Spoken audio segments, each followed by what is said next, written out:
You know, pre-storm, we were all under one umbrella. And it took a long time.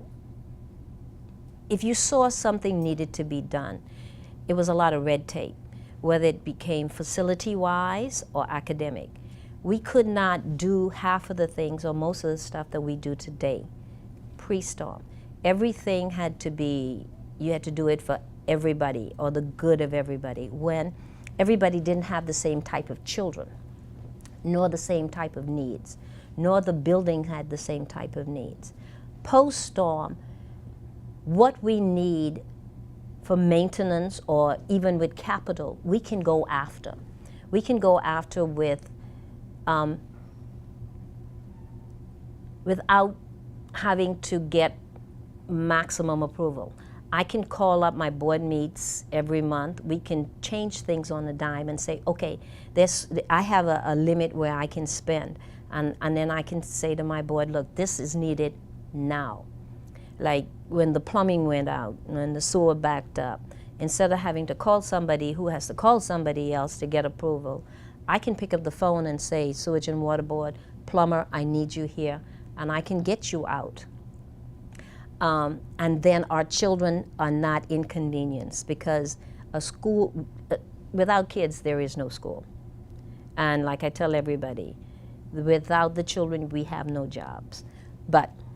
And academically, every new class is you have a different set of challenges, issues. And with those issues and challenges, we can sit down as a team and say, what is it that this particular class needs at this particular time? If it's something that we, whether it's books, technology, or we need to get additional help for children, we can sort those things with parental help, would be with parental permission. But everything else, we can do those things. We can take things and move them from one area to another with, you know, general funds. We can move a lot of those things. Most of us have now learned how to manage funds because we have to do it because the buck stops with us.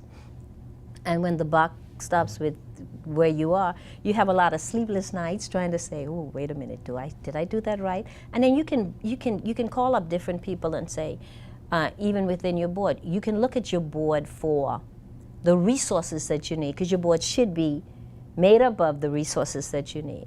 And I can say for my board, my alumni board, which, you know, has now made everybody who belongs, who's ever went to Easton, is so proud. And one thing that really brought everybody out, because, you know, we used to be an all-boys school, and in the 50s they became co-ed, and then in the 60s it was integrated. Then we became a fundamental school, a citywide access, and now a charter. So all of those peoples, even people who were born in the 20s, at the football game, we made it to the playoffs, to the state playoffs, the first time since 1958. And you saw people coming out of taxis and in walkers, in chairs, you know, that you would have never seen before. So with the charter also came a lot of togetherness. People that didn't even associate, because, you know, one time ago we were, and I'm going to be racial about it, we were 100% white. Now we're almost 100% black. But there is no distinction, because post-storm and the coming together of the alumni, we bleed one color. Well, we bleed two colors, purple and gold. So if you cut us, we're not red, we're purple and gold. And I think without the charter movement, that would have never happened.